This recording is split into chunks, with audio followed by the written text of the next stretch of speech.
Hello दोस्तों, नमस्कार। उम्मीद करता हूँ आप सब अच्छे होंगे। एक बार फिर से हमारे यूट्यूब चैनल में आप सभी का स्वागत है। आज हम बात करने वाले हैं परचेस ऑर्डर किस तरीके से करते हैं और परचेस ऑर्डर को हम जीएसटी के साथ किस तरीके से करते हैं, कैसे एडवांस पेमेंट करेंगे, कैसे उसका बिल रिसीव करेंगे, किस तरीके से परचेस करना, देन फाइनल पेमेंट करना है। तो चलिए स्टार्ट करते हैं टॉपिक। सबसे पहले आप F11 करके इन्वेंट्री फीचर से ऑप्शन अप्लीकेबल कर लेंगे परचेस ऑर्डर। और सेकंड ऑप्शन आपको ट्रैकिंग नंबर का है, वो ऑप्शन अप्लीकेबल करेंगे। जीएसटी के साथ की बात करिए, इसलिए हमें जीएसटी के भी दोनों ऑप्शन अप्लीकेबल करना है। जो बेसिक डिटेल है नॉर्मल, वो आपको जीएसटी की फिल करना है। अकाउंटिंग बाउचर में चलते हैं। अकाउंटिंग बाउचर में जाएंगे तो आपको Alt+F4 करना है, परचेस ऑर्डर खुल के आएगा। परचेस ऑर्डर के लिए आप किसी भी पार्टी एक नेम क्रिएट करेंगे, जिस नेम से आपको सॉरी जिसको आप ऑर्डर दे रहे हैं। तो ऑर्डर नंबर डालेंगे और परचेस लेजर, देन आप क्या आइटम परचेस करेंगे तो उस आपको वो आइटम इसमें क्रिएट करना है। अगर आपके पास क्रिएट है तो आप यहाँ डायरेक्ट लिख सकते हैं।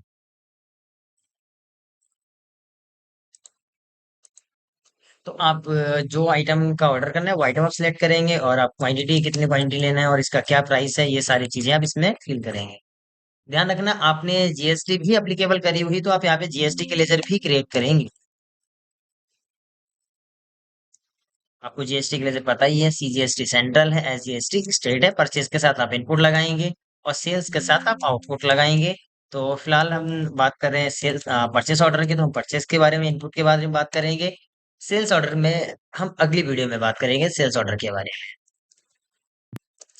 तो अब आप देखेंगे कि जो आपने ऑर्डर दिया है उसकी जो वैल्यू बनी है वो 1,25,000 हो रही है और जीएसटी को मिला के 1,40,000 टोटल वैल्यू इसकी बन रही है। तो जो आपने ऑर्डर दे दिया है तो इसी पैटर्न पे आपको कुछ एडवांस में पेमेंट देनी होगी, क्योंकि आप जब किसी को भी इतनी बड़ी अमाउंट का ऑर्डर देते हैं तो सामने वाले को विश्वास दिलाने के लिए अगर आप क्या परचेस करेंगे तो इसके लिए आपको कुछ पेमेंट एडवांस में देनी होगी। तो चलिए पेमेंट करते हैं। हमने इनको 25,000 25,000 पेमेंट दे दिया है, कैसे, एडवांस। अब बाकी की जो पेमेंट बचेगी वो हम करेंगे परचेज करने के बाद। अब ध्यान देना है कि जब आपने पेमेंट भी कर दी है तो आप, जब आप सामने वाले को बोलेंगे कि आपने हमने ऑर्डर भी दे दिया, आपको पेमेंट भी दे दी, तो अब वो आपको एक बिल देंगे। तो वो बिल कैसे मिलेगा आपको? Alt+F9 करेंगे, रिसिप्ट नोट। रिसिप्ट नोट में क्या हुआ, एक बिल रिसीव होगा आपको। कैसे? यहाँ पे आप रेफरेंस नंबर में कोई भी नंबर डाल देंगे। पार्टी नेम आप ध्यान रखना, पार्टी नेम और ऑर्डर नंबर को आपको फॉलो करना है। क्यों? क्योंकि आप जब आप परचेज ऑर्डर दिया था सेम वही नंबर आपको फॉलो करना है, वही पार्टी नेम फॉलो करना है। तो बाकी की डिटेल सारी आ जाएगी आपके सामने। देखेंगे आपका जो ऑर्डर टोटल था वो 1,40,000 का था। तो यहाँ पे देखें करंट बैलेंस जो डेबिट दिखा रहा है, मतलब आपने 25,000 रुपये अमन को पहले ही दे दिया है। जब आपने ऑर्डर दिया था तभी आपने उसे 25,000 रुपये दे दिए हैं। ये हमने क्या करा है, ये रिसीव कर लिया है, बिल आपके पास आ गया है। अगर आप देखेंगे जाके तो आप चेक कर लीजिए डिस्प्ले में, स्टेटमेंट ऑफ अकाउंट्स आउटस्टैंडिंग। तो यहाँ पे आप आउटस्टैंडिंग पेबल्स में देखेंगे तो अभी जीरो बैलेंस दिखा रहा है, क्योंकि अभी हमने परचेस नहीं करा है।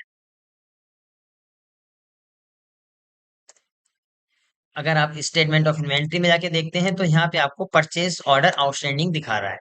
अब देखते हैं कि वो दिखा रहा है या नहीं दिखा रहा है। तो ये ऑर्डर नहीं दिखा रहा है। ये ऑर्डर तब तक दिखाता है जब आप इसे ऑर्डर करके छोड़ देते हैं।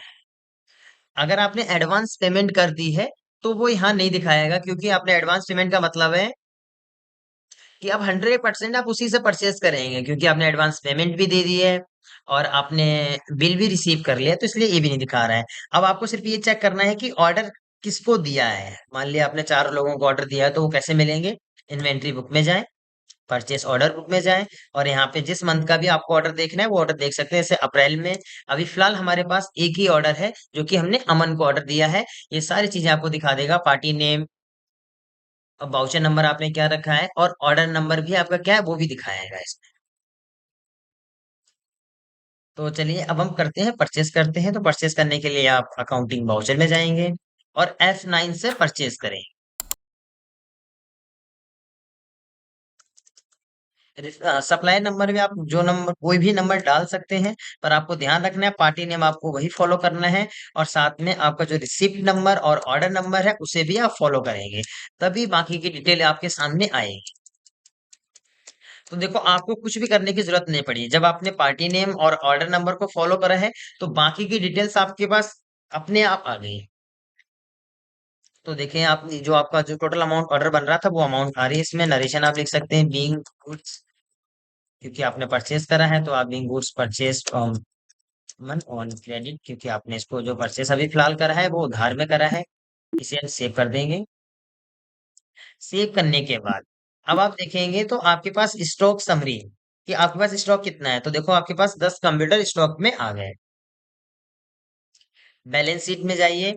बैलेंस शीट में आप जब देखेंगे तो बैलेंस शीट में देखो, ये आपकी ड्यूटी एंड टैक्सेस 15,000 रुपए आपकी लाइबिलिटीज बन के, मतलब कि आपने अभी सेल नहीं करा है लेकिन परचेस में टैक्स दिया है।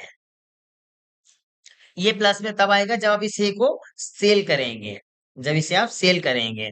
तो आप देखेंगे करंट लाइबिलिटीज आपकी 1 लाख रुपए की, ये भी दिखा रहे हैं कि आपको अभी पार्टी नेम को भी पेमेंट करना है। पार्टी नेम को भी पेमेंट करना है, तो चलिए पेमेंट करते हैं। पेमेंट करने के लिए आप जाएंगे अकाउंटिंग वाउचर में, और F5 पेमेंट। देखो पेमेंट कितनी दिखा रहा है, 1,40,000 टोटल पेमेंट करनी थी, पर यहाँ पे 1,15,000 दिखा रहा है। तो 1,15,000 की हम पेमेंट कर देंगे। ये आपके अगेंस्ट रेफरेंस में जाएगी। अगेंस्ट रेफरेंस कौन सा है, 1,40,000 वाला, मीन्स कि आपका जो पुराना बिल है। आप बाय कैश पेमेंट करना चाहते हैं आप कैश कर सकते हैं, अगर बाय बैंक पेमेंट करना चाहते हैं तो आप एक लेजर क्रिएट करें यहाँ पे बैंक का, पीएनबी अकाउंट। जो भी बैंक में आपका अकाउंट है वो अकाउंट का आप लेजर बना सकते हैं।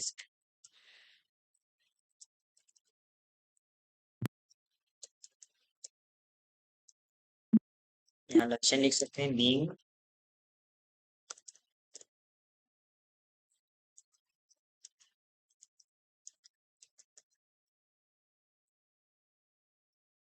तो आपने यहाँ पे नॉर्मल एंट्री करनी है, bank account debit to, sorry, party name account debit to bank.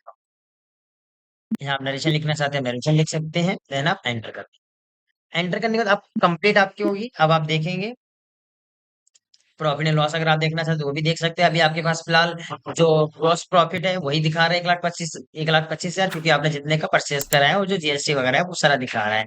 Net profit अभी दिखाएगा नहीं, क्योंकि नेट प्रॉफिट तब दिखाता है जब आप सेल करेंगे, और सेल करने के बाद जो प्रॉफिट बनेगा वो दिखाए।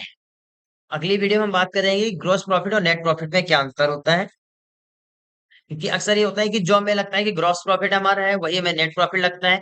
तो वो आप दोनों उसके बारे में बात करेंगे कि ग्रॉस प्रॉफिट क्या होता है और नेट प्रॉफिट क्या होता है।